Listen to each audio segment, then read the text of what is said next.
Hey Shoo Doodlers, how are you doing? Well, a couple of weeks ago I went up to the British Museum and I was at this really special opportunity to go to the prints and drawings department. And there they brought me this huge great box. Inside was this original artwork of Beatrix Potter for The Tale of the Flopsy Bunnies. So I was actually there with the real stuff, holding it in my white gloved hands. and I spent the afternoon really looking closely, trying to work out what sort of techniques she used. And one thing I noticed, that all of them say 1/4 at the bottom left hand corner, which I take to mean 25% up, which means that whereas this picture is printed there, then it's going to be, in fact, sort of 25% bigger in the original. So the idea is to shrink it down in the print. And I looked at all sorts of little things, really looking closely at some of the papers were different. She seemed to use different sides of the paper. She did use kind of white body colour quite a lot around the edges. So here you can see this vignette around the edge here. That's quite often done and smoothed with white paint on the top. And what I really wanted to see was this kind of pen work that she was using.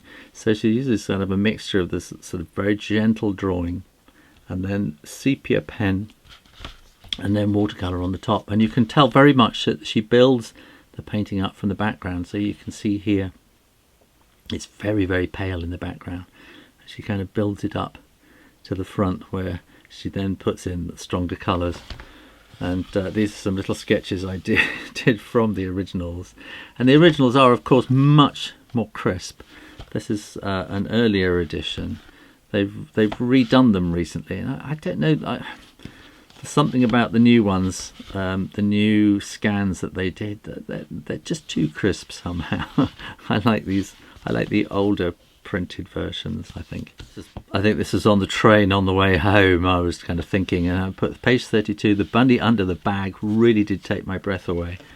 And that's this drawing here. So this little painting here, it was just so beautifully done, and I did a little sketch of it as well. If you don't know the story, click up here and you can hear the whole story where I read the story to you. And what I'm going to do is this picture here with Mrs. Bunny taking the little ones away. Now I've got my paper taped down onto a board which is actually slightly tilted. I'll flatten it out in the editing suite, but I'm going to start very gently kind of drawing in. Oh, that wants to sort of come down and then across, and then we're coming out like that. So we want a this is very different, kind of doing this in here, because in the silence of the British Museum study room, then I don't know, I just kind of felt I had all afternoon, there was no rush, there was no no element of performance or anything like that, you know. And it is in a way, it is kind of a performance doing it like this with you watching, and so that kind of adds pressure. So now I'm going to do the eye, which is going to be kind of it's kind of like that, and there.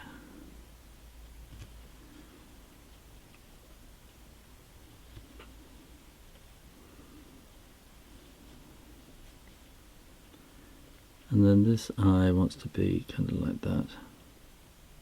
That's the one thing I think that I've never... Well, I have actually seen her artwork before, but in exhibitions with, you know, other people around, and, you know, you with my family around going, oh, we want to go to the coffee shop now. And to have the time to really look at her work. And I was talking to the lady who runs the I was talking to a lady who kind of runs the print department about it, and she said that when she'd first came there, she obviously thought Beatrix Potter was just, you know, sort of little children's drawings, and she said lots of people actually come to see the artwork, and she sort of changed her mind over the years and realised that she's actually a very, very good artist, and not only that, she's a fantastic naturalist, and she really does understand,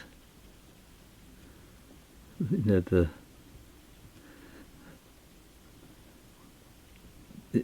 the natural world, and she spent a lot of time. Hang on, I'm just really concentrating here. So when I'm talking, it gets a bit tricky. And she really, really does sort of understand the natural world. And the more I look at her artwork, I can see, you know, she's just spent time out there, you know, watching animals. Now, Mrs. Bunny has a kind of a pinafore on, and then we're going to want to see another leg coming down there. And I think what I'm going to do is to have this other little bunny in the background. A tiny little fly annoying me here. I'm going to have this other bunny here, and I'm just going to slightly change the angle a little bit. So it's going to sort of come up around like that, and then we want a very gentle curve. She's so got the bunny ears right. She just so kind of has got these rabbits. I think she must have had pet rabbits, I think, or farmed them or something, because she was a farmer. And then I'm going to draw a little curve like that, and then a little scut of a tail, and then that comes down the back there, down. So she's got these lines just so worked out. That will come there, comes down almost to a point like that, and then a little line there, and then about like that, and then that's just going up slightly there. And I'm just going to bring that in a little bit. I think that needs to just come a little bit down there.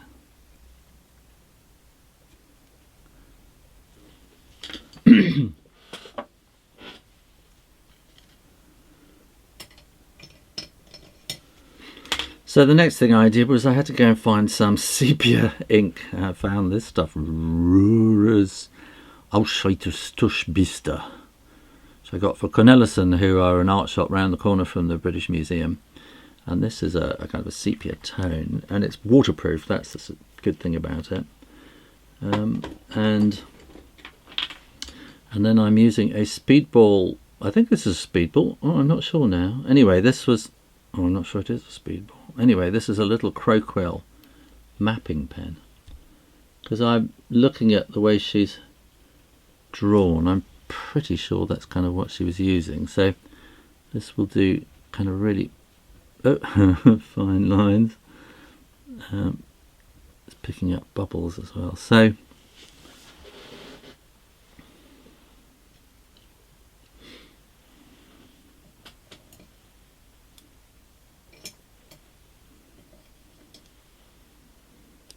I actually got myself a little selection of pens to try things out. I could maybe try this one, because I think this one kind of feels like it's quite...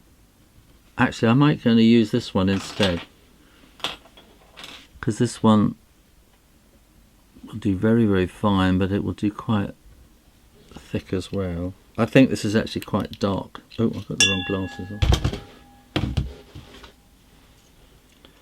I think this sepia is probably a little bit dark as well. However, anyway, let's see what happens. So we need this to be quite a little line coming down there. And she's not drawing every single line. And so this is actually quite thick along the top there, and then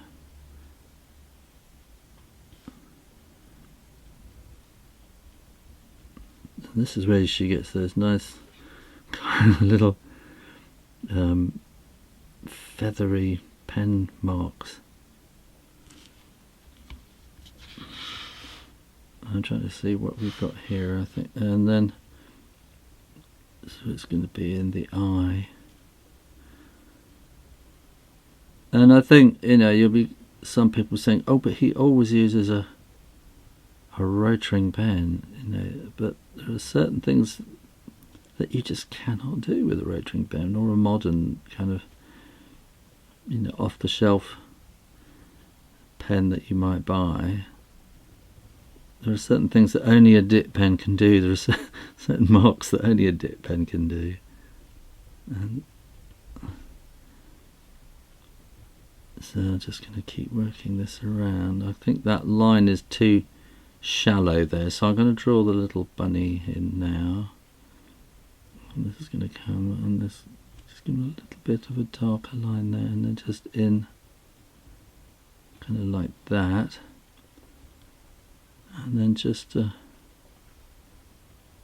just kind of done that,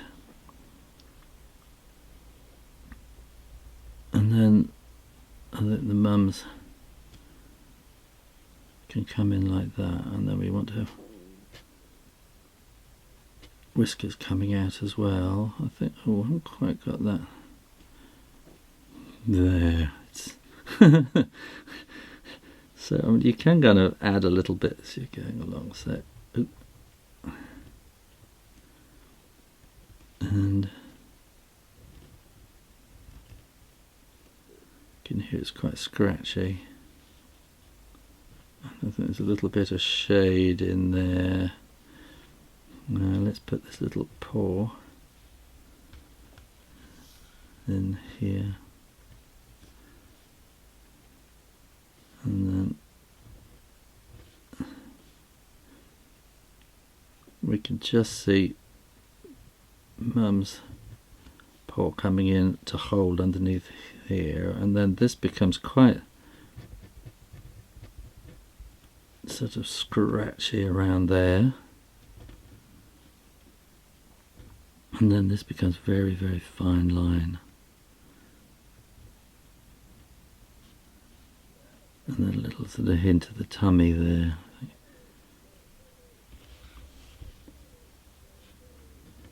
Then we want to get the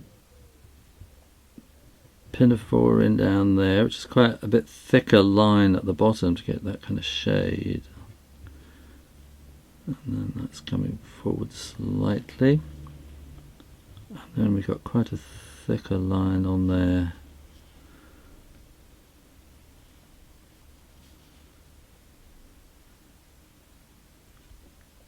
And then we can just kind of come down there.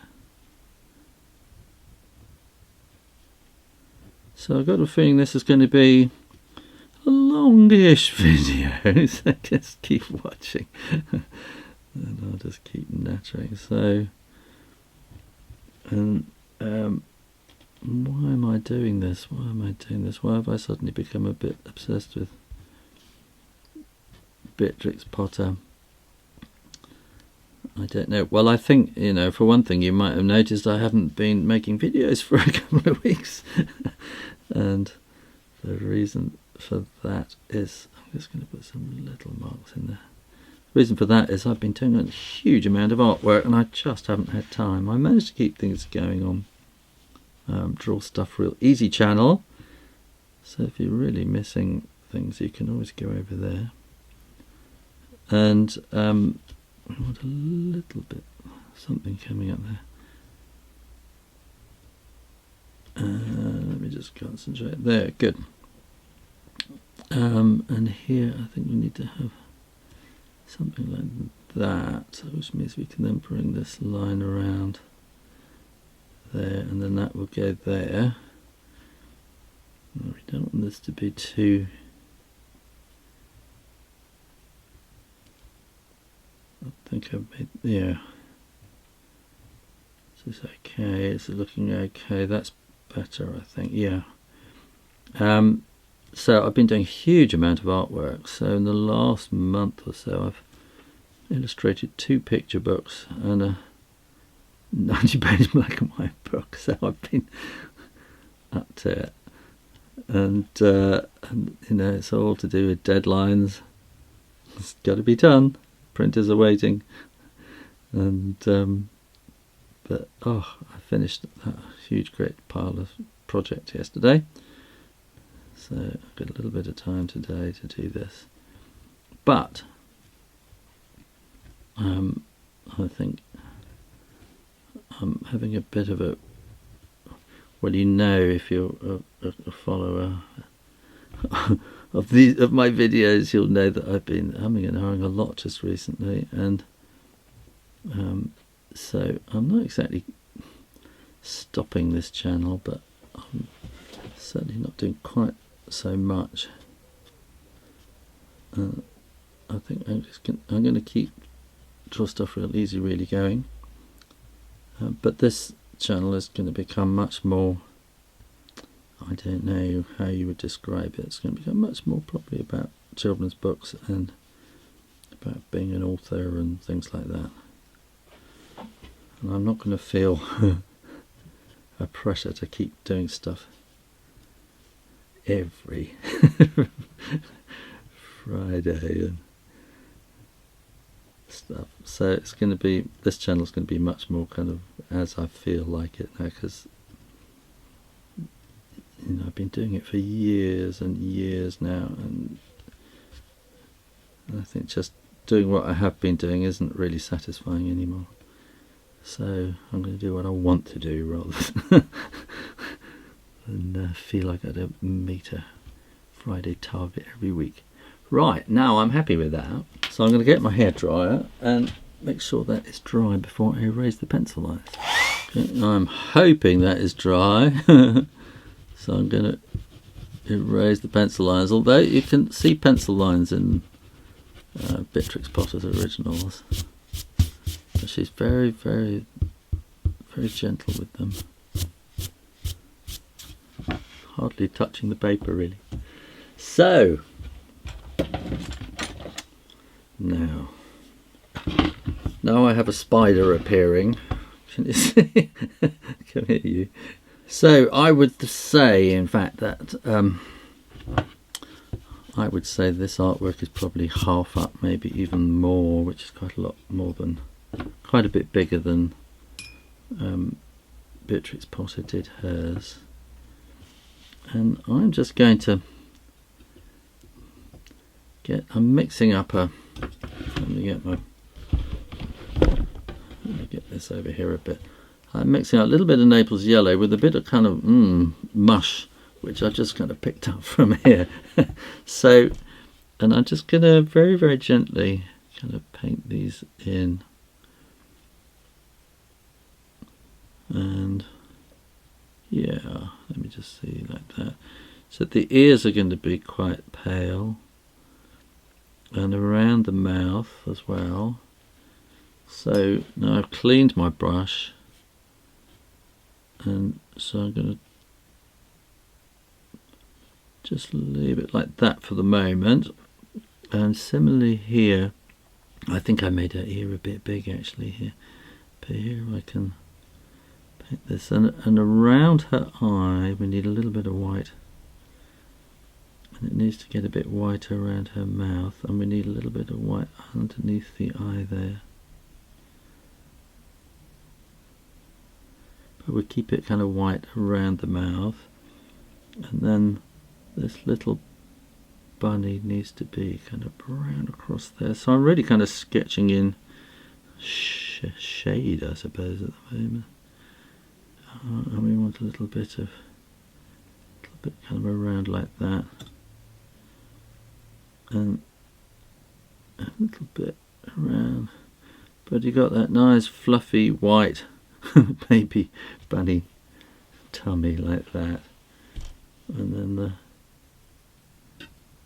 I'm a bit more Naples and a bit more of that mush. I think there's a bit of sepia got into there, And then it's going to be quite darkish here, but then I'm going to clean the brush, and then I'm going to sort of swoosh out there a bit like that.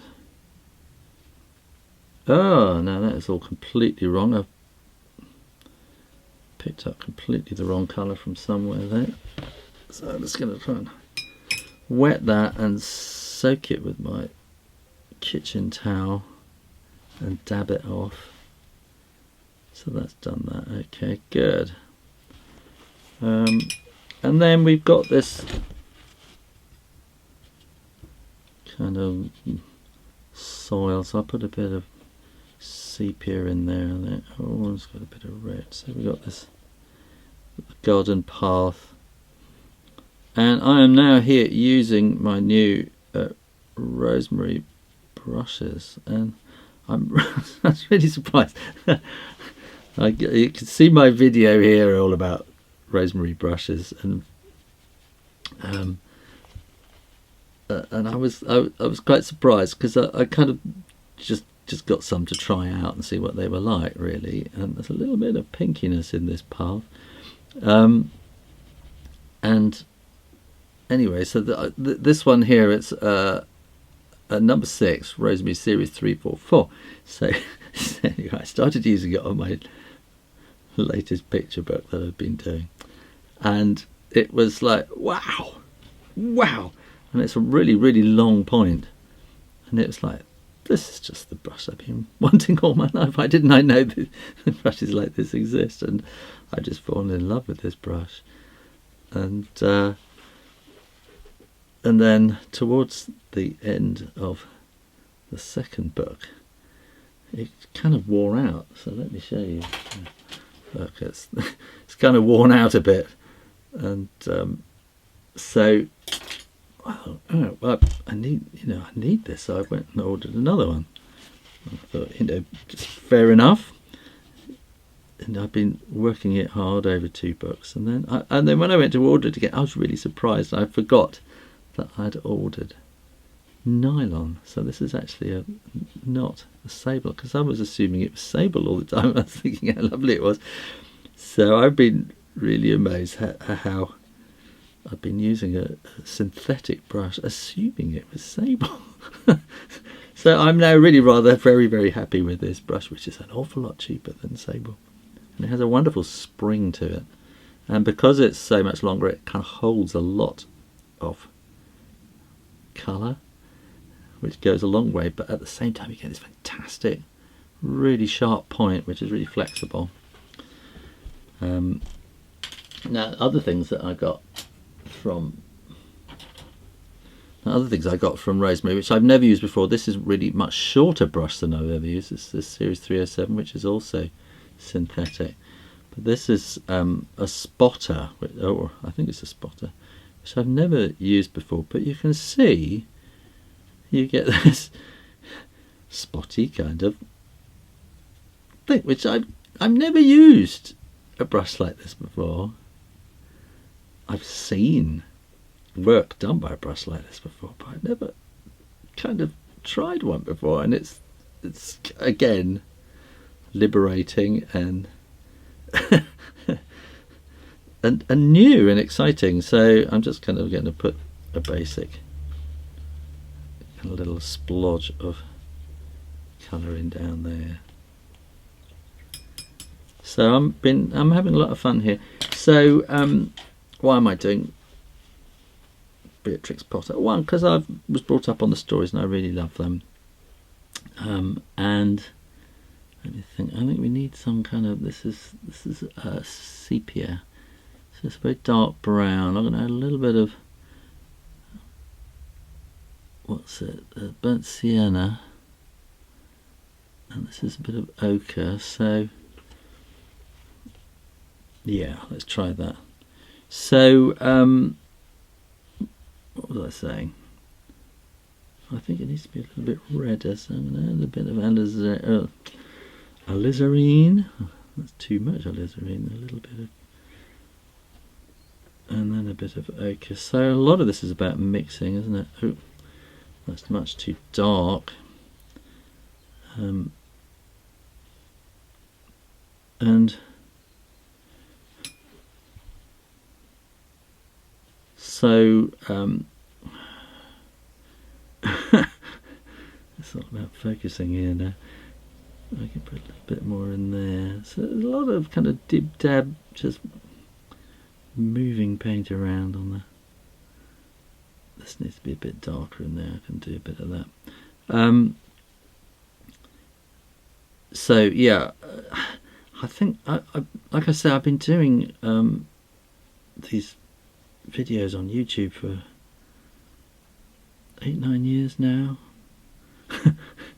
Quite a long time, and I think what's really interesting is that there's that old saying about, to be a teacher you only need to be one day ahead of your students, and so all the time I've been showing, oh yeah, how to do this, how to do that, and I now realize, in fact, I've just been one day ahead of you. and in teaching and showing how to draw things, I've actually really been teaching myself and doing lots and lots of work that I really should have done when I was younger. And now I want to get on and do lots of books, and the I think, you know, all the work I've been doing on YouTube has been kind of exploratory and preparatory, and I really want to get back to doing books again. And I think YouTube has changed my mindset of who I am and what I do, and it's kind of made me, you know, turn me into a YouTuber, I think, and I don't really want to be a YouTuber anymore. I want to be a children's author again. and I think in my travels and things, and thinking, like recently I went to the Science Museum and went to see the robot exhibition, and I was so inspired. There's a story I want to write. I've been communicating with robot people this week. Sort of university departments involved in robots and things, and I got this robot story that I really want to write, and it's impossible to do that kind of thing when you're constantly thinking about, oh, I've got to do another video. And YouTube is a bit of a gaming platform, really, and because YouTube, they want you to put content up because that's how they survive, and they're always nagging you to, you know, if you're like me and you've reached a stage, you know, and where they talk to you and they want you to, you know, they're urging you to, you know, become more professional and put more content up and do this and do that, and after a while it becomes a chore, and I don't want it to be a chore. So I want this channel very much to be about things that I want to say and show and things like that. So and draw stuff real easy. I'm going to carry on with that because I have a different mindset when I'm doing that. That's kind of, I imagine that I'm sort of, I know a lot of schools that, you know, use those videos and kids use them for homework, and so I kind of imagine kind of young, you know, sort of primary, elementary sort of aged kids using those for homework, and that's kind of what I want that to be. So I'm quite happy doing that because I know what it's about. Whereas this channel, I think, you know, those of you who've followed it for a long time will know that I've sort of keep going, oh, I don't know what to do, I don't know what it's about. So it's going to become much more about children's books and illustration, and probably lots more of my, you know, voyages and places I go. Now I need a little bit of shading in here. Oh, that's a bit too dark, I think, so I'm just going to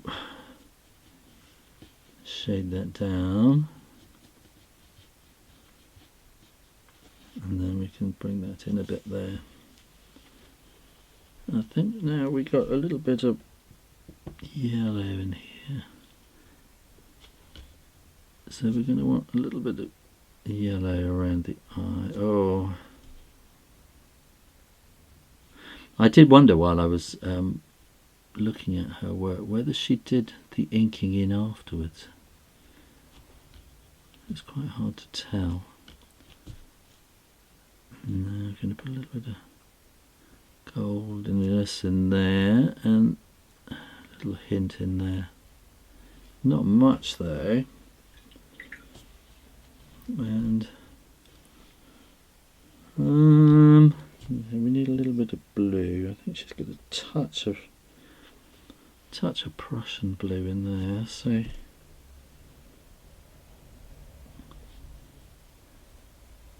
I'm mixing French ultramarine and a bit of Prussian blue just to get the basic in there.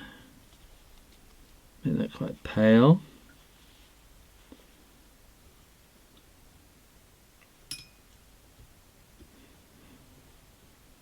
And then this little one, oh, see again, that's just too dark. It's very, very subtle. She is very, very subtle, and she really does build up the colours.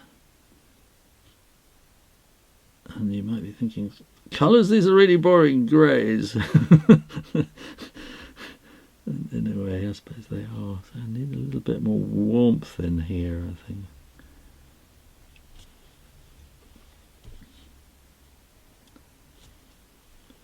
So I've got my kitchen towel here constantly at hand, and then as I'm painting, every now and then I need to just clean up the brush. I can bring that down to the top like that. That's looking pretty good. I think we can have a bit more in there. How are we doing? Now, you see, I also got from Rosemary Brushes, I've got these really, really fine, this is pure sable, this one. These really fine brushes to do kind of little marks like this. These kind of, oh, that's a bit wet. So let me do more, so I could do these kind of little, that's too dark as well. So I could do these kind of really neat little things, but you see this brush is just so pointed. I can do similar marks with it. It's an incredibly versatile brush. So I'm going to put some more little marks in there, and then maybe a bit sort of darker in here. And she's kind of going, oh, it's still a bit wet there. I just spotted here. I didn't remember making that. I've obviously gone over the edge of that, so I'm going to work that. And get a bit of clean kitchen towel to kind of just blot that little extra bit away. And I think this little one at the back here, I think it's really all just down to little marks, which I can do with this brush, which I hadn't anticipated when I bought the brush, which is why I bought the smaller brush. But I think in some ways this is actually more versatile than the really fine brush, because this really does come to an incredible point. I'm just so loving this.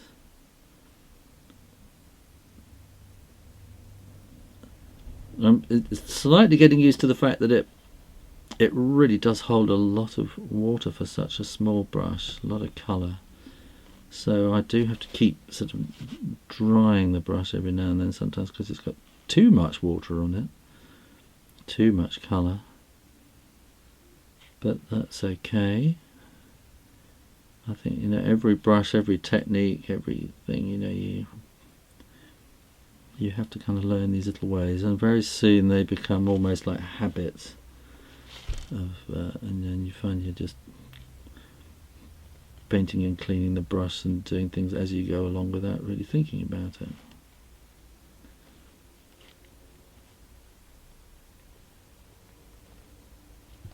I don't know what brushes that Beatrix Potter used. I think that's just a bit too dark there. Let's see if I can lift that a bit. Oh, that's actually a ink. No, that's ink. That's okay. I think that's a bit too dark there, though.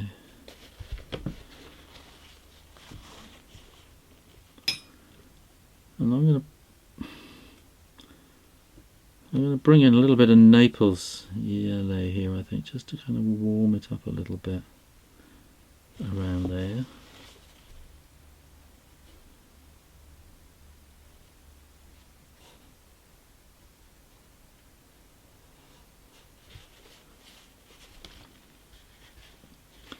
This is, I don't know how long I've been going now. I've been going a while.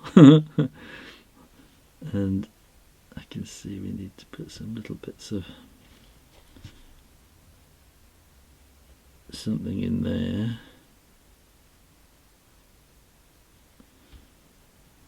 And all down here as well we need.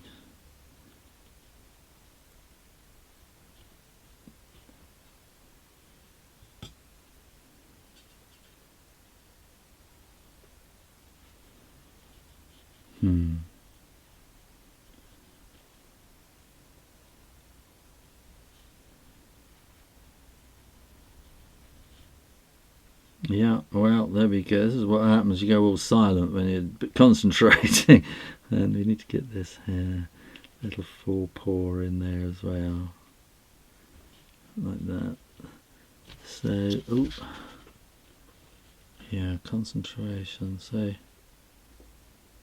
I bring that up there like that. It's just constantly adding. I think I've actually got too much paint on here, and it's slightly different shape as well. Because it's not a tracing. I've just drawn it, so it's not exact. And so this is quite a bit darker up around here. She has coming in around.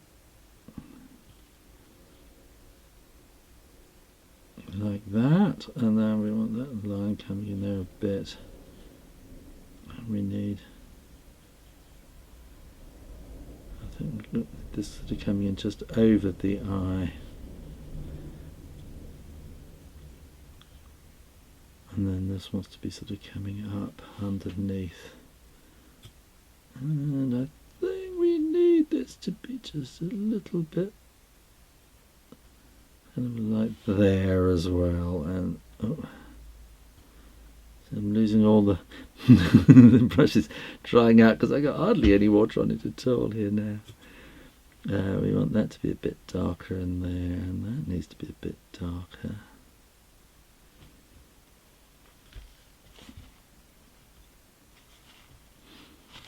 And then I think we need to kind of build shadow and fur in underneath here, so there'll be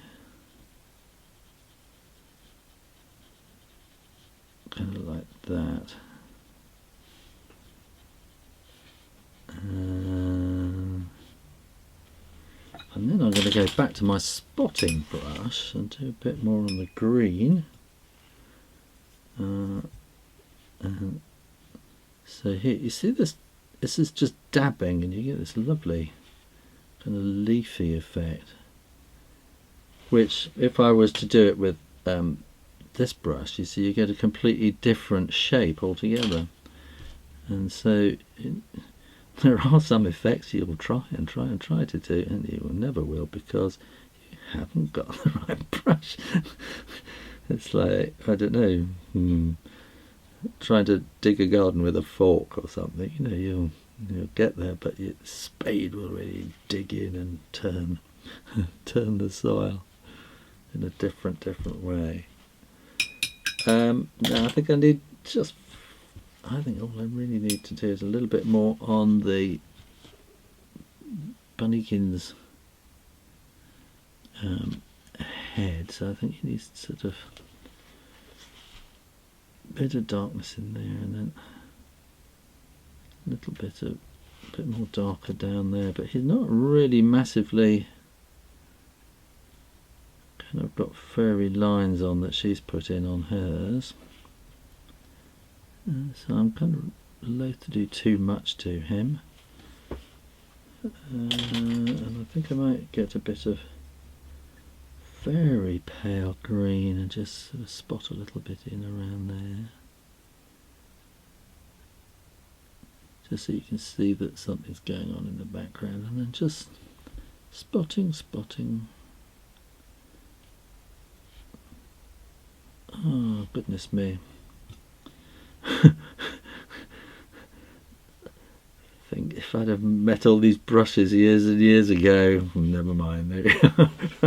So I think all that really remains is to kind of finish off the pinafore, and that's going to be wanting to come in. And here you can see I can pull in these nice long strokes like that, and then just kind of